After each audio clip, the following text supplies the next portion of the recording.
चलिए, नमस्कार दोस्तों, मेरा नाम है मयंक शर्मा और आपका बहुत बहुत स्वागत है हमारे इस यूट्यूब चैनल पर।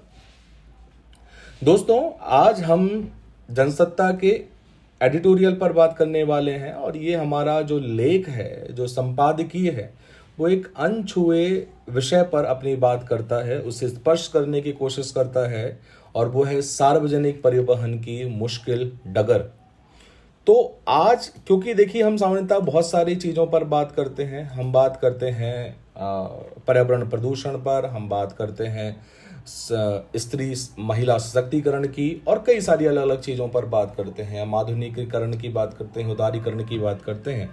बट आज हम एक ऐसे पॉइंट पर, आज हम एक ऐसे शीर्षक पर बात करने वाले हैं जो थोड़ा सा अनछुआ तो रहा है और वो है सार्वजनिक परिवहन की मुश्किल डगर। शुरू करने से पहले हम बेंजामिन फ्रैंकलिन का एक विचार देखते हैं। आदरणीय कहते हैं कि महान सौंदर्य हो, आप में बहुत अत्यधिक ताकत हो और बहुत धन हो, ये बहुत समय तक टिकते नहीं हैं, इनका खास उपयोग नहीं है। यदि इन सब से भी ऊपर कुछ है तो वो है सच्चा हृदय। सच्चा हृदय अर्थात जो आपके अंदर भल मानसता है, जो आपके अंदर परोपकार करने का जो भाव है, वो आपको सबसे ऊपर ले जाता है और उसका क्षय नहीं होता, ये छीण नहीं होता।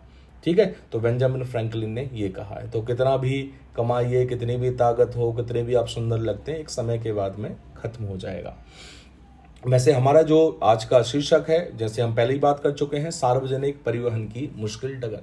एक बात और यहाँ पर आप देखिए कि हम यहाँ पर संपादकीय को क्यों पढ़ते हैं, जनसत्ता के संपादकीय को क्यों पढ़ते हैं।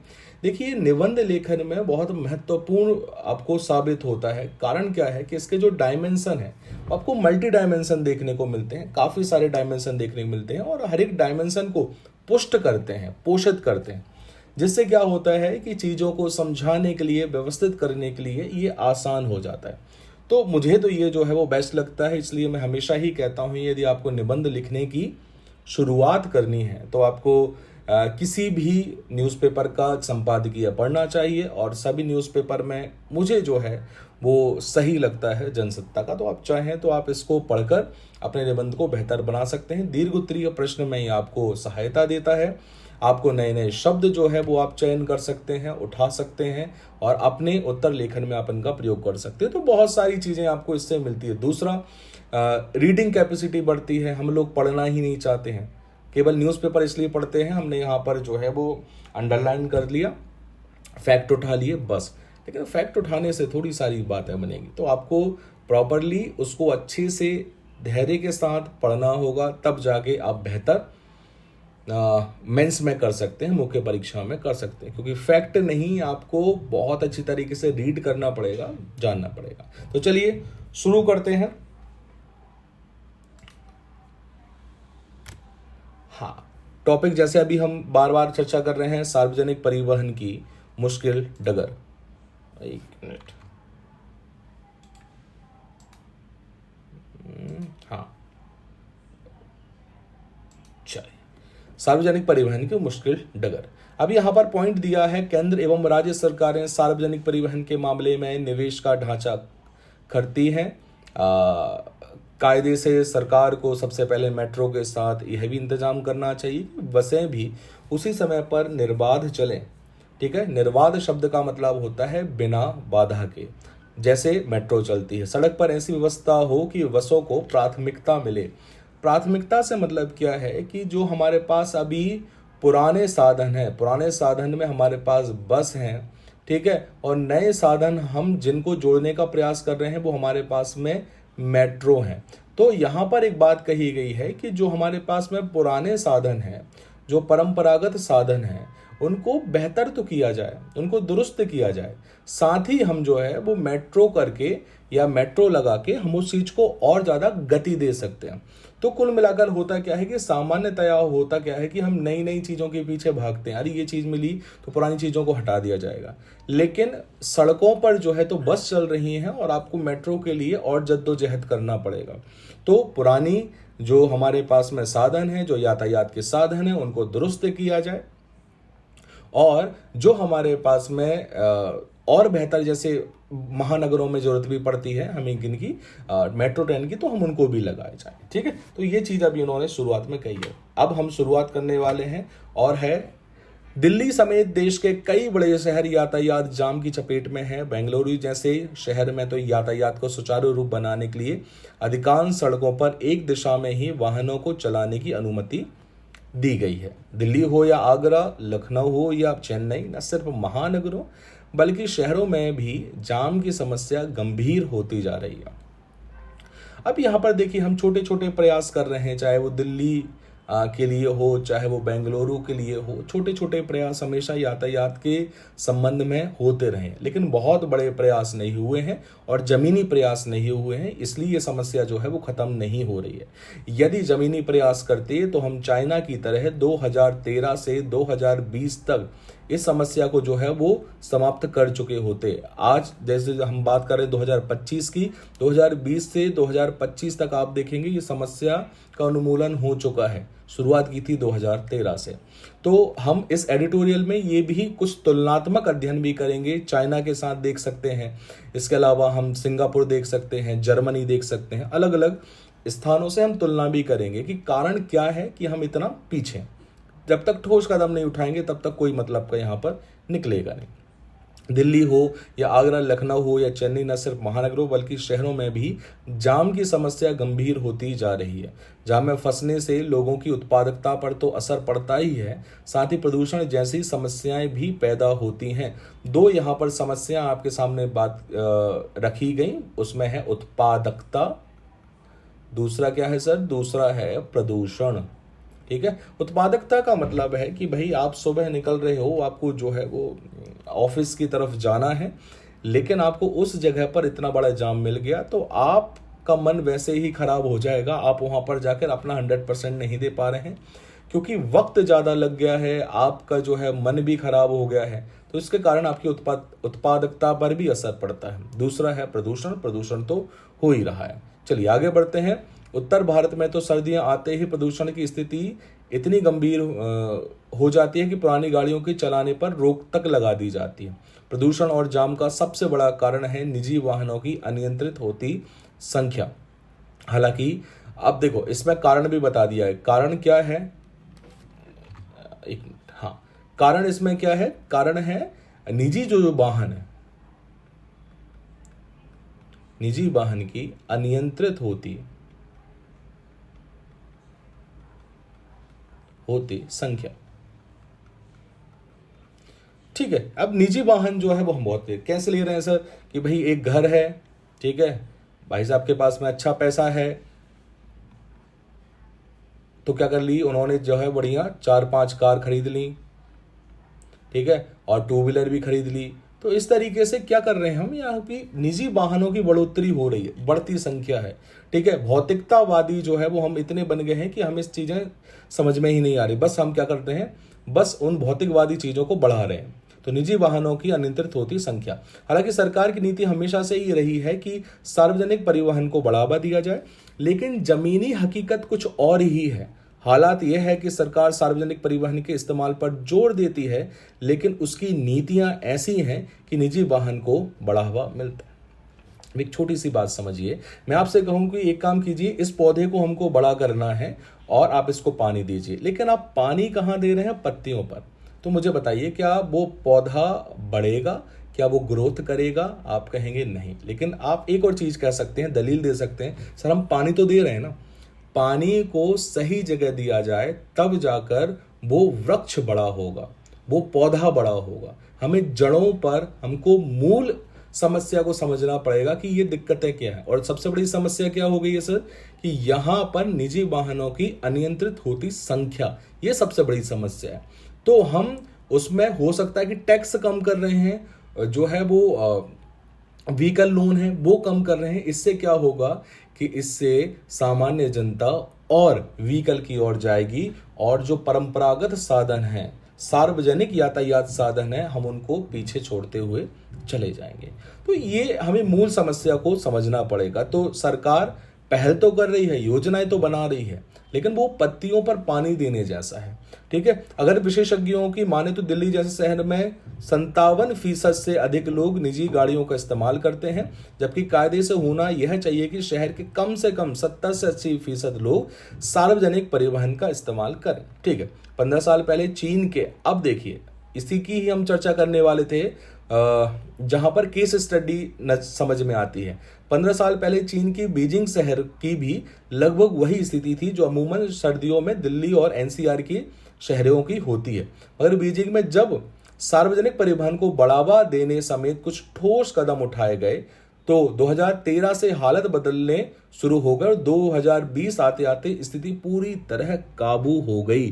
मैंने कहा था कि कुछ ठोस कदम उठाने पड़ेंगे, जब आप ठोस कदम उठाएंगे तब ही जाके चीजों में बदलाव आएगा। ठीक है, चलिए अब इसके बाद आगे बढ़ते हैं। दरअसल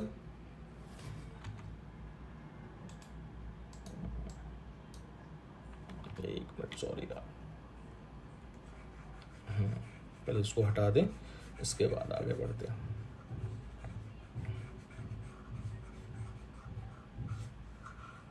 ठीक, चलिए हम बात कर रहे हैं।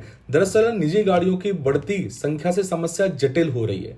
दिल्ली में औसतन रोजाना 1800 से 2000 नए वाहन सड़कों पर उतर आते हैं। ये तो केवल हम सामान्य दिन बता रहे हैं। अभी मैं DW में ही देख रहा था, चेक कर रहा था कि नवरात्रि में, दीपावली में इतने वाहन उठाए जाते हैं कि हम उनकी गिनती भी नहीं कर सकते। ठीक है, क्यों? क्योंकि इस समय धनतेरस में, दीपावली में, नवरात्रि में वाहन उठाना शुभ माना जाता है, तो उस समय तो बिक्री अलग ही है। लेकिन ये सामान्यता जो है वो आपको 1800 से 2000 तो मिल ही जाता है। शहरों में तो हालत ऐसे हैं कि लोगों के लिए दो पहिया रखना जरूरी हो जाता है, क्योंकि वहां सार्वजनिक परिवहन के नाम पर ऑटो ही चलते हैं। अब देखिए समस्या क्या है कि एक बार जनता सोच भी ले कि यार हमको यहाँ पर ऑटो का प्रयोग करना है, हमें बसेस का यूज करना है, लेकिन वहां तक पहुंच ही नहीं रही है, उपलब्धता ही नहीं है। तो उपलब्धता भी एक सबसे बड़ा कारण हो सकती है इस समस्या को बढ़ाने में। ऐसे में जितनी तेजी से निजी वाहन बढ़ती हैं उतनी रफ्तार से सड़कें नहीं बढ़ रही हैं। दूसरी समस्या ये हो गई है, जाम और क्यों लग रहा है? क्योंकि वहां पर सड़कें बहुत छोटी छोटी हो गई हैं। जैसे अभी मैं इंदौर के छावनी क्षेत्र से निकल रहा था, तो वहां पर जब भी निकलता हूं वहां पर हमेशा आपको भीड़ ही या जाम देखने को ही मिलता है। तो ये समस्या आपको देखने को मिलती है क्योंकि सड़कें वैसी नहीं हैं। नतीजा, यातायात जाम से वक्त और ईंधन की बर्बादी तो होती है, साथ ही प्रदूषण की समस्या भी खड़ी हो जाती है। हालांकि वर्ष 2014 के बाद मेट्रो का विस्तार तेजी से हुआ है। दिल्ली, बेंगलुरु, चेन्नई, मुंबई के अलावा लखनऊ, जयपुर, गोरखपुर, हमारे भोपाल और इंदौर में भी काम चल रहा है। ठीक है, दौड़ाने में लगी है। फिर भी इन शहरों में सार्वजनिक परिवहन की स्थिति को आदर्श नहीं कहा जा सकता। तीसरी और चौथी श्रेणी के शहरों में तो फिर भी तिपहिया या उसी तरह के साधनों से काम चल जाता है, लेकिन बड़े महानगरों और विकसित शहरों में बहुत ज्यादा हालत खराब है। वहां पर तो ऑटो वगैरह भी कोई लेते नहीं है। ठीक है, सभी सरकारें तर्क देती हैं कि वे सार्वजनिक परिवहन को बढ़ावा देना चाहती हैं और दिशा में काम भी कर रही हैं। कुछ सरकारें अपने राज्यों के शहरों में मेट्रो और आधुनिक बसें चलाती हैं। VRTS वगैरह जो है वो एक पहल है जिस पर काम किया गया है। ठीक है, लेकिन बहुत सारी जगह पर, इंदौर में तो ठीक है, लेकिन भोपाल में ये सही साबित नहीं हुई है, तो उसको फिर हटा के अभी मेट्रो पर काम चल रहा है। तो हम खर्चा करते हैं, पहले चलाते हैं, लेकिन हो सकता है जागरूकता की कमी रह गई हो इसके कारण। या देखो क्या है कि लोगों को आपको करवाना पड़ेगा। जैसे इंदौर में साफ सफाई पहले नहीं थी, धीरे धीरे लोगों के दिमाग में डालना पड़ा कि भाई साफ सफाई बहुत आवश्यक है, तब जाकर इंदौर साफ हुआ है। ठीक है, आप सोचोगे एकदम से हम कुछ करें और हो जाए, तो नहीं होगा। वृक्ष जो है वो धीरे धीरे बड़ा होता है, जो प्लांट है, जो पौधा है, वो धीरे धीरे बड़ा होकर वृक्ष बनता है। कुछ सरकारें अपने राज्यों की मेट्रो बसें चलाती हैं, मगर क्या हर शहर में मेट्रो की इतनी लाइनें बिछ रही हैं कि पूरे शहर को जाने का साधन मिल जाए, या फिर इन शहरों में पर्याप्त बसें चल रही हैं? दूसरी बात यह है, क्या मेट्रो या बसें चलाने से सार्वजनिक परिवहन को बढ़ावा मिलेगा? अगर सरकारें वाकई गंभीर हैं तो उन्हें दूसरे देशों के मॉडल को समझकर अमल करना होगा। इसके लिए उसे सार्वजनिक वाहनों पर निवेश बढ़ाने की आवश्यकता है। उदाहरण के तौर पर देखें तो दिल्ली समेत कुछ शहरों में मेट्रो चला दी गई है, कुछ शहरों में। अब यहाँ पर एक पॉइंट और यहाँ पर रखा गया है कि हमें सरकार को और ज़्यादा निवेश की आवश्यकता है। हम शायद हो सकता है सरकार इस चीज़ से बचती हो, बट ये संपादकीय या ये लेख तो यही कह रहा है कि सरकार को निवेश और करना चाहिए, जागरूकता को बढ़ाना चाहिए, लोगों से बात करनी चाहिए कि वो ऐसा क्यों नहीं कर रहे हैं। क्योंकि जब तक सरकार और समाज के बीच में कोई बात नहीं होगी, तब तक ये समस्या का समाधान नहीं हो सकता है। कुछ शहरों में मेट्रो का निर्माण चल रहा है, लेकिन क्या मेट्रो का किराया इतना है कि वह निजी गाड़ी से सस्ता हो? अब देखो समस्या क्या आई। अब समस्या एक और आ गई यहाँ पर।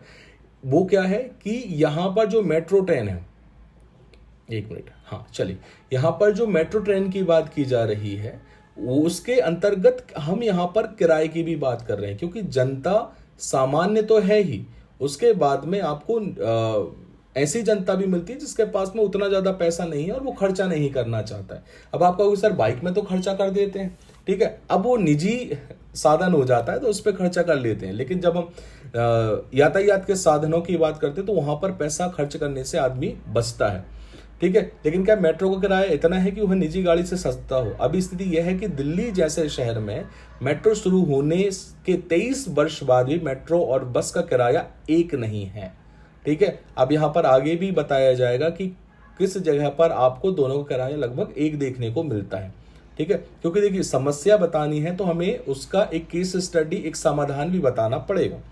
तो हम ये कहेंगे कि ये तो संभव ही नहीं है। जैसे सामान्यतः इन्होंने कहा कि बस और मेट्रो का किराया एक हो जाना चाहिए, ठीक है। अब आप कहोगे क्या ऊपर ऊपर की बातें करती, लेकिन आप ये भी तो समझिए कि ये दूसरे देश में तो हो रहा है ना, तो आप वो भी देख सकते हो। तो वो भी मैं आपको एग्जांपल बताऊंगा।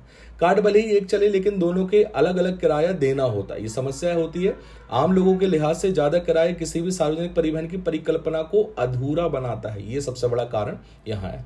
अब देखिए जर्मनी जैसे देश को देखा जा सकता है जहां 58 यूरो का अगर पास लिया जाता है तो सिर्फ किसी एक शहर नहीं बल्कि पूरे देश में किसी भी मेट्रो, बस, ट्राम और यहां तक कि लोकल ट्रेन में भी सफर किया जा सकता है केवल एक कार्ड से। हमारे यहां पर समस्या क्या है कि कार्ड तो बनाया गया है, लेकिन उससे केवल आप बस से ही सफर कर सकते हो। आपको अलग अलग कार्ड बनाने पड़ेंगे, अलग अलग जो चीजों को प्राप्त करने के लिए, या फिर सामान्यतः हम बात करें कि बस में बैठने के लिए, ट्रेन में बैठने के लिए, ठीक है। लेकिन यहां पर आप देखिए, यहां पर एक ही कार्ड से आपको सभी जगह घूमने के लिए मिल रहा है। एक ही कार्ड से आप सारी चीजों का फायदा उठा सकते हैं, चाहे वो मेट्रो हो, बस हो, ट्राम हो, कुछ भी हो। यानी एक बार यात्री ने 1 महीने का पैसा दिया तो वह पूरे देश में तेज रफ्तार ट्रेनों के अलावा सार्वजनिक परिवहन का इस्तेमाल कर सकता है, ठीक है। एक मिनट, चलिए।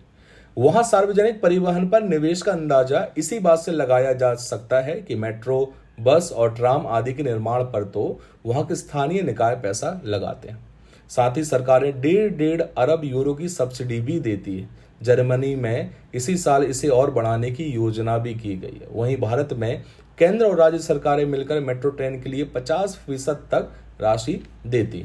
निर्माण के वक्त ही मेट्रो कंपनियों को 40% या उससे अधिक कर्ज लेकर काम करना पड़ता है। देखो यहाँ पर अब समस्या जो प्राइवेट ठेकेदार हैं उन पर भी चर्चा की गई, जो मेट्रो कंपनियां हैं उनकी भी चर्चा की गई है कि समस्या यह है कि 40% से भी ज़्यादा कर्ज लेकर उनको काम करना पड़ता है। तो ये समस्या भी देखने को मिल रही है। ऐसे में मेट्रो का किराया सस्ता नहीं रह जाता। अब सीधी सी बात है कि जब पैसा वो सामने वाला लगा रहा है तो पैसा तो निकालेगा। इसके कारण क्या होगा, टिकट और ज़्यादा महंगी हो जाएगी। बड़ी बात यह है कि भारत में मेट्रो जैसी परियोजना को बुनियादी ढांचा परियोजना माना जाता है। अब समझना, बुनियादी ढांचा का मतलब है हम इंफ्रास्ट्रक्चर तैयार कर रहे हैं। लेकिन दूसरी तरफ हम जर्मनी को देखें तो सार्वजनिक सेवा परियोजना के तौर पर लिया जाता है। सार्वजनिक मतलब हमें लोगों तक ये बात पहुंचानी है, उनकी सेवा करनी है, इसके लिए परियोजना पहुंचाई जा रही है। इंफ्रास्ट्रक्चर में हो सकता है कि वो महंगा पड़ जाए, लेकिन जब सेवा का भाव आ जाता है तो वहां पर टिकट को सस्ता कर दिया जाता है। तो यहाँ पर भारत और जर्मनी के बीच में ये समस्या देखने को, या फिर ये असमानता देखने को मिल रही है। लगभग यही स्थिति सिंगापुर की है। इसी वजह से यहाँ सार्वजनिक परिवहन में सफर करने वालों की संख्या 70 से 80% तक हो जाती है। चलिए, इसके बाद आगे बढ़ते हैं। भारत में भी केंद्र और राज्य सरकारें सार्वजनिक परिवहन के मामले में निवेश का ढांचा खड़ा करती हैं। कायदे से सरकार को सबसे पहले मेट्रो के साथ ही इंतजाम करने चाहिए कि बसें भी उसी समय पर चलें जैसे मेट्रो चलती है। अब देखिए क्या है कि अब ये समाधान बताए जा रहे हैं कि किस तरीके से सही किया जा सकता है। तो उन्होंने बताया है कि सभी का समय एक जैसा हो, क्योंकि हम निजी वाहनों का प्रयोग इसलिए भी करते हैं क्योंकि हमें समय बचाना है, वक्त बचाना है, हमें बहुत ज़्यादा इंतजार करना पड़ता है। तो उन्होंने कहा कि भाई उन सभी का समय बिल्कुल एक जैसा चले, ठीक है, जिस तरीके से मेट्रो का चलता है। सड़क पर ऐसी व्यवस्था हो कि बसों को प्राथमिकता मिले ताकि ये सुनिश्चित हो सके कि मेट्रो की तरह बसें भी यात्रियों को तय समय सीमा में उनकी मंजिल तक पहुंचाएगी। तो देखो BRTS में एक्चुअली ये किया गया था कि उनके लिए अलग लेन बनाई गई थी, लेकिन वो चली नहीं। शायद हो सकता है जागरूकता की कमी रही हो। इसके लिए सरकार को हर जगह हर शहर में सड़कों पर लेन सिस्टम प्रभावी करना होगा और अतिक्रमण हटाना होगा। देखो इस पर तो एक्चुअली चर्चा की जा चुकी है और ये भोपाल और इंदौर जैसे क्षेत्रों में ये चल रहा है। अगर सरकारें वोट बैंक का लालच छोड़ दें तो कई छोटे शहरों में मेट्रो की बजाय बेहतरीन बस व्यवस्था बनाकर भी लोगों को मेट्रो जैसी सहूलियत दे सकती है। बसों और मेट्रो को किराया कम और गरीब तबकों की भी पहुंच में रखना चाहिए। सार्वजनिक परिवहन पर बड़ा निवेश होगा तो इसका बड़ा लाभ भी होगा। एक अनुमान के मुताबिक यातायात जाम में फंसने की वजह से ही सालाना 1 लाख करोड़ की, बाप रे बाप, 1 लाख करोड़ रुपए की उत्पादकता की हानि होती है। इसी तरह से अगर सार्वजनिक परिवहन बेहतर होगा तो निजी वाहनों की संख्या कम होगी। ऐसा हम सोच रहे हैं कि ऐसा हो सकता है। इससे सड़कों पर बोझ कम होगा, प्रदूषण नियंत्रण के लिए खर्च होने वाली मोटी रकम बचेगी, सड़क हादसे कम होंगे, उससे होने वाले नुकसान में कमी होगी। इसके अलावा आबो हवा सुधरेगी, प्रदूषण कम होगा तो बीमारियों की वजह से पड़ने वाला बोझ भी कम होगा। ये तभी संभव है जब न सिर्फ केंद्र बल्कि राज्य सरकारें भी इसी मामले में एकजुट हों और मेट्रो तथा बसों को लोक सेवा के रूप में देखें। एक यहाँ पर एक पॉइंट दिया गया है, लोक सेवा, जिसे कौन देख रहा है? जर्मनी और सिंगापुर। लेकिन हम यहाँ पर केवल इंफ्रास्ट्रक्चर बढ़ाने का काम कर रहे हैं। तो ये लगभग लास्ट वाला जो हिस्सा है वो आपका है उपसंहार, निष्कर्ष यहाँ पर बताया गया। ठीक है, इसका मैं आपको एक ऐसे लिख कर दे दूंगा 1000 शब्द का, और हमेशा ही हम ऐसा करेंगे कि जब भी कोई लेख पढ़ेंगे उसके बाद 1000 शब्द का एक निबंध लिख कर दूंगा और उसे टेलीग्राम चैनल पर मिल जाएगा। ठीक है, हमारा टेलीग्राम चैनल है मयंक सर हिंदी। ठीक है, ये आपको मिल जाएगा टेलीग्राम पर, आप यहाँ पर जाकर ज्वाइन कर लेना। तो हम इसका PDF, किसका PDF? आपके निबंध का PDF हम यहाँ पर डलवा देंगे। तो आशा करते हैं चीज़ें आपको समझ में आई होगी।